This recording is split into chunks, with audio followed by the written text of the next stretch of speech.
Hi friends, ఇవాళ వీడియోలో కొటేషన్కి meaning ఏంటంటే అండి, talk to someone who makes you happy.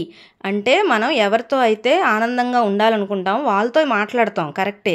కానీ మనతో మాట్లాడినప్పుడు ఎవరైతే ఆనందంగా ఫీల్ అవుతారో వాళ్ళు మాత్రం ఎప్పుడు మిస్ చేసుకోవద్దు అని చెప్పి ఈ సెంటెన్స్ యొక్క మీనింగ్ అనమాట. చిన్న మీనింగే కానీ చాలా డెప్త్ మీనింగ్ అయితే ఉందండి. ఈ డిఫరెన్స్ మీరు కూడా అర్థం చేసుకోండి. ఈ సెంటెన్స్లోది చాలా బాగుంది. ఎప్పుడైనా మనం మాట్లాడే వాళ్ళకన్నా మనతో మాట్లాడే ఆనందంగా ఫీల్ అయ్యే వాళ్ళతో కూడా అప్పుడప్పుడు మాట్లాడుతూ ఉండమని అనమాట అర్థం.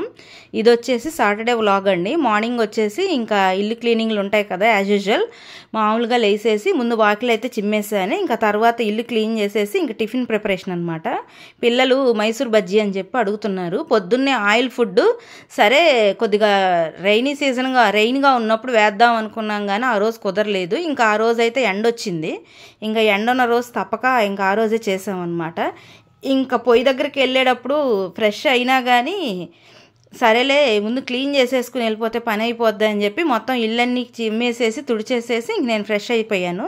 దేవుడి దగ్గర కాసేపు నమస్కారం చేసేసుకుంటే ప్రశాంతంగా ఉంటుందిలే అని చెప్పి కాసేపు నమస్కారం చేసేసుకున్నాను. నేనైతే ముందు రెడీ అవ్వలేదన్నమాట. మామూలు డ్రెస్సే వేసేసుకున్నా. ఎందుకంటే తర్వాత గుడికి వెళ్ళే పని ఉందండి, రాముల వారిది సారి తీసుకెళ్ళడం మా పక్కనే. యాక్చువల్గా నాకు డేట్ గుర్తులేదు, 21 అనుకున్నాను.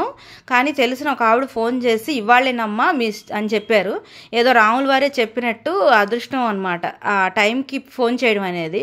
సరే ఏదైనా టైంకి 10 తర్వాత కదా, ముందు పిల్లల పని అయిపోయి వాళ్ళ క్యారేజీలు సర్దేసి వెళ్ళిపోతే పని అయిపోద్దని చెప్పి ముందు టిఫిన్ ప్రిపరేషన్ చేసేస్తున్నా.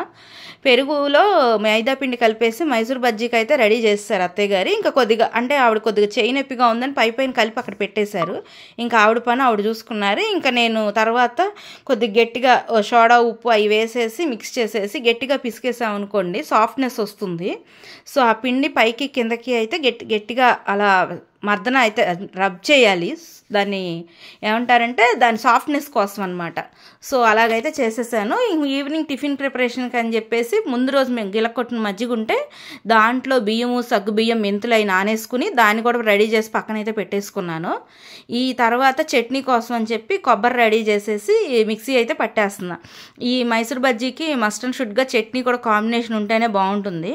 అందుకోసం అని చెప్పి అది యాక్చువల్గా ఎక్కువ మేము మైసూర్ బజ్జీ ప్రిఫర్ చేసేవాళ్ళం కాదండి. ఇదివరకు మా వారు తినేవాళ్ళు కాదు, ఈ మధ్య కొంచెం తింటాను అంటున్నారు. సరే చేసేస్తే పిల్లలు కూడా ఇష్టంగానే తింటారు కదా అని చెప్పి చేస్తున్నాను. నేనైతే తిన్నాను, నాకు అంత ఇష్టం ఉండదు. ఇంకా 1 by 1 వాళ్ళకి వేసి ఇచ్చేసరికి వాళ్ళు తింటూ ఉండగా ఇంక పొయ్యి దగ్గర ఒక్కొక్కరి ప్లేట్లో అన్నీ రెడీగా పెట్టేసి నేనైతే జడ దగ్గరకు వచ్చేసాను. ఈ జళ్ళేసేసి ఇద్దరికి జళ్ళేసి ఇంకా పంపించేసా. ఇదిగోండి ఇద్దరు అయితే పిల్లలు బయలుదేరిపోయారు. వాళ్ళకి నా తాతయ్య గారికి టిఫిన్ తీసుకెళ్తూ పిల్లలిద్దరు అయితే వెళ్ళిపోయారు. ఇంక నేను కిచెన్ దగ్గరకు వచ్చేసాను. ఇంక 1 by 1 వంట స్టార్ట్ చేయడమే. ఆ రోజు కూర ఏమనుకున్నామంటే బీరకాయ టమాటా పచ్చడి చేస్తే నైట్ ఆ మెంతి దోశల్లో కూడా పనికొస్తుంది కదా అని చెప్పేసి అది అనుకున్నాము. సో దానికోసం అని చెప్పి బీరకాయలు కట్ చేసేసుకుని టమాటాలు కూడా మిక్స్ చేసుకున్నా. బీరకాయలు కొద్దిగానే ఉన్నాయి, టమాటా కూడా వేస్తే టేస్ట్ వస్తుంది కదా అని చెప్పారు అత్తయ్య గారు. ఇంకా ఆవిడ పూజ చేసేసుకుంటే నేనైతే వంట చేసేస్తున్నా. అన్నం పొయ్యి మీద మెంతి మజ్జిగ అనమాట. ఆ రోజు అన్నీ మా మజ్జిగ కాంబినేషన్లే. ఇటు పెరుగుంది కదా అని మైసూర్ బజ్జీ మెంతట్లు ఈ ఫ్రిడ్జ్లో గిన్నెలన్నీ ఒక్కొక్కసారిగా ఖాళీ అయిపోతాయి కదా అని ఒక్కో సెక్షన్ అలా పెట్టుకుంటూ ఉంటాము. ఈ బీరకాయలు అనుకున్నాం కానీ ఒకటి కూడా చేదు రాకపోయేసరికి కూర పచ్చడి కొంచెం క్వాంటిటీ బాగానే అయ్యింది. ఈ కాంబినేషన్ కూడా మా పెద్దమ్మాయికి బాగా నచ్చింది. యాక్చువల్గా మా పెద్దమ్మాయి రోటి పచ్చళ్ళు ఎక్కువ లైక్ చేస్తుంది, నాకు అంత ఇష్టం ఉండదు, కానీ తన కోసం చేస్తూ ఉంటాము. ఇదిగోండి నా వంట ప్రిపరేషన్ సగం అయ్యేసరికి అత్తయ్య గారి పూజ అయితే ఇట్లా చేసుకున్నారు. కొద్దిగా పూలు ఎక్కువ పోస్తున్నాయండి, గరువర్ధన పూలు ఇంటి ముందే చెట్టు ఉండేసరికి దేవుడికి అయితే చాలా నిండుగా కనిపిస్తున్నాయి. పచ్చడి ప్రిపరేషన్ అయితే ఇదిగోండి పొయ్యి మీద పెట్టేసేసి ఇవి వేగుతూ ఉండగా అలా వేరే మెంతి మజ్జిగ దానికి ప్రిపరేషన్ ఏముండదు కదా. మైసూర్ బజ్జీ ఫస్ట్ టైం వేసానండి, అవుట్పుట్ అయితే బాగానే వచ్చింది. ఈ తర్వాత ఇంక మెంతి మజ్జిగ ఎంతసేపు చాలా ఈజీ ప్రాసెసే కాబట్టి ఈ పచ్చడి మెంతి మజ్జిగ రెడీ చేసుకుని క్యారేజీలు అయితే సర్దేశాను. వంట చేయడం ఒక ప్రాసెస్ అయితే ఈ క్యారేజీలు సర్దడం ఇంకో ప్రాసెస్. ఆ సర్దే వాళ్ళకే తెలుస్తుంది. అందులో అత్తయ్య గారికి మామయ్య గారికి పిల్లలిద్దరికి. మాకు ఇదివరకు షాప్కి వెళ్ళేదాన్ని కాబట్టి మా ఇద్దరికి కూడా ఉండేది. కానీ కొంచెం ఈ మధ్య ఉండట్లేదు ఎప్పుడో కానీ, అందుకని చెప్పి మా క్యారేజీల పని లేదు కాబట్టి ఇంక సరే బట్టలు ఆరేసి గుడి దగ్గర 10 కల్లా రమ్మని ఫోన్ వచ్చింది. క్యారేజీలు సర్దేసి రెడీగా ఉన్నా కాబట్టి ఇంక నేను ప్రిపేర్ అయిపోయాను.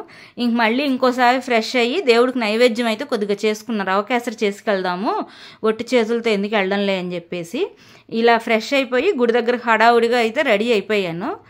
పక్కనే కాబట్టి అంత ఎవరు దింపాల్సిన అవసరం లేదు. ఇంక అందుకే సరే క్యారేజీలు అన్నీ రెడీ చేసి పక్కన పెట్టేసి మా వారికి ఫోన్ చేసి ఇంక నేను టెంపుల్కి అయితే బయలుదేరిపోయా. ఎన్ని పనులైనా గుర్తుంటాయి కానీ ఒక్కోసారి పూల పని అయితే గుర్తుండదు. ఇంక వెళ్ళే ముందు ఆ పూలు గుర్తొచ్చి, ఈ పూలు చెట్టువే అనమాట, పక్కన మామగారు తెచ్చిస్తారు, ఇంకా అవి పెట్టేసుకున్నా. ఈ గుడికి వెళ్ళేసరికి ఒక్కొక్కళ్ళు ఇట్లా సారి సామాన్లు అయితే సర్దుతున్నారు. కొన్ని చీరలు, పళ్ళు, పూలు, స్వామివారి ఇదిగోండి ఇక్కడ ఉల్లిపట్టు రంగు శారీ కట్టుకున్న బొట్టు పెడుతున్న ఆవిడే అనమాట, మా ఫ్రెండ్. ఆవిడ అంటే ఏజ్ ఎక్కువ ఉండొచ్చు కానీ స్నేహం అనమాట. ఆవిడ ఒక్కొక్కళ్ళకి బొట్లు పెడుతుంది, ఆవిడకి పెట్టాలనిపించిందంట. మొత్తం అందరికీ ముత్తైదువులందరికీ పెట్టి నన్ను కూడా ఫోన్ చేసి మిస్ కాకుండా రామ్మ అని చెప్పి ఫోన్ చేసి చెప్పారు. సో ఇక మధ్యాహ్నం తర్వాత నైవేద్యాలన్నీ చూపించి రాముల వారికి చూపించి హారతి అయితే ఇచ్చేశారు. మేమందరం అక్కడే కూర్చుని రాముల వారికి సంకీర్తనలు, గోవిందనామాలు, హనుమాన్ చాలీసా ఇవన్నీ అయితే పాడుకున్నాం. ఆ తర్వాత ప్రసాదాలు అందరికీ ఒక్కొక్కళ్ళకి ఇవి షేర్ చేసేసారు. ఇదనమాట నా డైలీ వ్లాగ్. Bye friends.